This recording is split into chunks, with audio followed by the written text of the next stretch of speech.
ታውቃላችሁ? ይሄንን እግዚአብሔር በሰው ይታዘላል። ላሳያችሁ።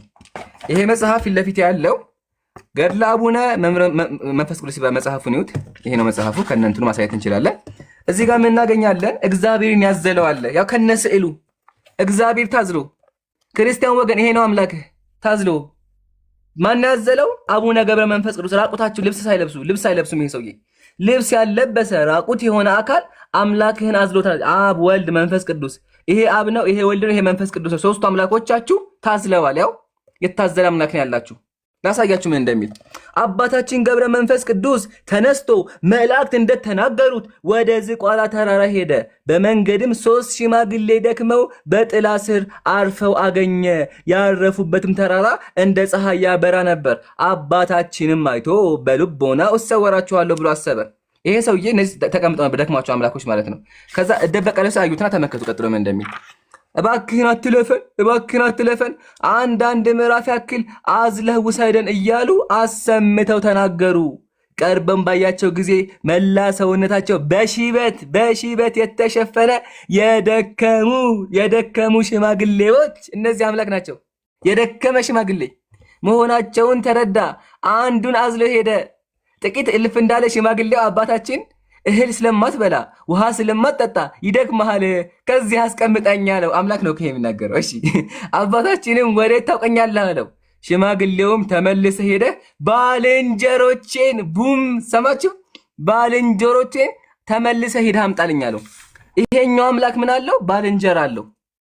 3 አምላኮች አሉ። ይሄኛው አምላክ ለዚህኛው አምላክ ባልንጀራ ነው። ቢላህ አለይኩም ምን አይነት አምላክ ነው ባልንጀራ ያለው? ተመልከቱ። 3ቱ ሽማግሌዎች ተነስተው ቆሙ። ለአባታችን አቡነ ገብረ መንፈስ ቅዱስ በአንድነት በሶስትነት ተገለጹ አለ። ስለዚህ አምላኮች ተገልጠው ታዝለዋል። የመጨረሻ ጉድ ኢብራሂም አለ።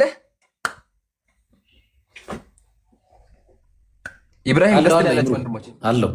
ከባድ የምትለው ነገር ምንድን ነው? ከባድ ማለት የምፈልገው ስለ እግዚአብሔር። አረ በጣም ብዙ አይምሮ ምን ብዬ አማርጠኝሽ ምርጫ አስተኝ እኔ ለምራት አምላክ የተበላ እሺ ምረጣ ወይን ተራን ትመርጣለህ? የኔ ምርጫ ይስተኝ መጀመሪያ። እሺ ተናገረው። ለዛ ቀጥልሽ። አምላክ የተበላበት አንደኛ፣ ሁለተኛ አምላክ ሰይጣን ያዘዘበት፣ ሶስተኛ አምላክ የተሰቃየበት። ኦኬ አይ በጣም ከባዱ አምላክ በሰይጣን መታዘዙ ይሄ በጣም ይከብደኛል ለኔ። እስቲ እሱን አሳይልኝ። ቀላል፣ በጣም ቀላል። መጽሐፍ ቅዱስ ትንቢተ መጽሐፈ ኢዮብ ምዕራፍ 2 ያው መጽሐፈ ኢዮብ ምዕራፍ 2 እግዚአብሔርም ሰይጣንን አለ። እግዚአብሔር ሰይጣንን ምን አለው? በውኑ ባሪያዬ ኢዮብን ተመለከትከውን? በምድር ላይ እንደሱ ያለ ፍጹም ቅን እግዚአብሔርን የሚፈራ ከክፋት የራቀ የለም። በከንቱ አጠፋው ዘንድ በእርሱ ላይ ምንም ብታንቀሳቅሰኝም አለው። የክርስቲያኖች አምላክ ማን አንቀሳቀሰው? ሰይጣን አንቀሳቀሰው። የተናገረው ማን ነው? ራሱ እግዚአብሔር አለው። ያለው ማን ነው? እግዚአብሔር ሰይጣን አንቀሳቅሰኛል ብሎ አመነለት። ስለዚህ የክርስቲያኖች አምላክ ሰይጣን ያንቀሳቅሰዋል። ይሄን የምታመልኩት አይታችኋል። አቡኪ ምን ላሳይ? ከዚህ በፊት ስትናገርም ሰምቻለሁ። እንደ ቆሎ ነው ተበልተዋል አይነት ነገር ማለት ነው። እሷ በጣም ወሳኝ ናት። አስባችሁታል? አምላክ መበላት ማለት ገብቶ ዳይጀስት ያደርግና ከዛ ኤክስክሬሽን አለ ይወጣል ማለት ነው። ስለዚህ ያንን እስቲ አለ ብለህ ስለምትናገርም አደገኛም ነገር ስለሆነ እኔ ያን ነገር ፕሪፈር አደርጋለሁ። እሺ ወንድሜ አቡከር ምንድን ነው ያለኝ? አቡበከር አምላክ የተበላበት አለ እንዴ? እንደ ባቄላ የተበላበት አለ እንዴ የሚል ነው። አዎ አለ። ማን? ታላቁ አባት ዘርአ ብሩክ ምን አደረጉ? አምላክን እንደ ባቄላ በልተዋል። ገድለ ዘርአ ብሩክ መጽሐፉን ሙስሊም በመጽሐፍ ነው የሚያወራው። እንደነሱ ቻጅቢት አይጠቀምም። ተመልከቱ አምላክ የተበላበት።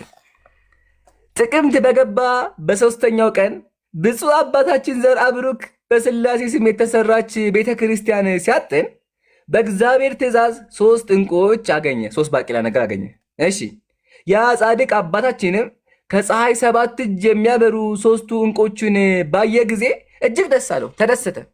ባያቸው ጊዜ አንስቶ ዋጣቸው፣ በላቸው። ያጀማ እነማን ናቸው? አሳያችኋለሁ። እነማን ተበሉ?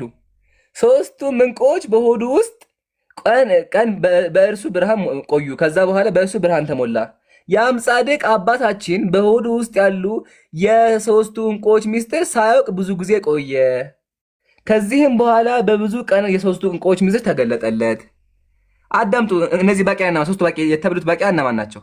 ይሄ ሰውዬ ባቄላ በልቷል። እነዚህ ባቄላ እነማን ናቸው? ተመልከቱ እነማን እንደሆኑ። እነዚህ የዋጣቸው ዕንቆች ጉድ ጉድ ጉድ ጉድ!